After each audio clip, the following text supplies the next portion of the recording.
Pep Guardiola football বিশ্বের এক অনন্য কোচের নাম। তিনি জিনিয়াস, ট্যাকটিক্সের মাস্টারমাইন্ড। তার ছোঁয়ায় সাধারণ দলও হয়ে ওঠে বিশ্বসেরা। তবে মুদ্রার উল্টো পিঠও আছে, যারা গার্দিওলার সিস্টেমের শিকার হয়ে হারিয়েছেন নিজেদের জৌলস। আজকের গল্পটা পেপের হাতে কঠিন সময় পার করা সেই সব তারকাদের নিয়ে। লিস্টের শুরুতেই আসবে দ্য লায়ন জ্লাতান ইব্রাহিমোভিচ। বার্সেলোনায় যখন তিনি এসেছিলেন তখন ছিলেন ফর্মের তুঙ্গে, কিন্তু পেপের সাথে ইগোর লড়াইয়ে টিকতে পারেননি। মাত্র এক মৌসুমেই বার্সা ছাড়তে বাধ্য হন এই সুইডিশ সুপারস্টার। এরপর নাম স্যামুয়েল এতো। বার্সার হয়ে ট্রেবল জেতানোর পরেও পেপ তাকে চেয়েছিলেন দলের বাইরে। অনেকটা জোর করেই তাকে পাঠিয়ে দেওয়া হয়েছিল ইন্টার মিলানে। আর ইয়াইয়া টোরের কথা কিভাবে ভুলবেন? ম্যানচেস্টার সিটিতে লেজেন্ড তিনি, কিন্তু বার্সেলোনা থেকে তাকে বেচে দিয়েছিলেন পেপ।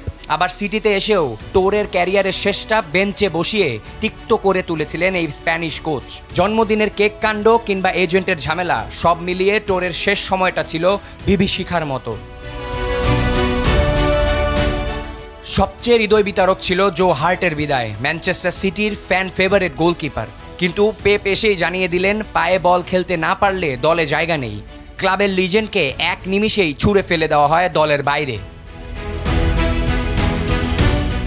পেপ গার্দিওলা প্রমাণ করেছেন তার কাছে দলের চেয়ে বড় কোনো তারকা নেই, কিন্তু তার এই জেদের কারণে ফুটবল বিশ্ব কিছু তারকার সেরা সময় দেখা থেকে বঞ্চিত হয়েছে বলে মনে করেন ফুটবল প্রেমীরা।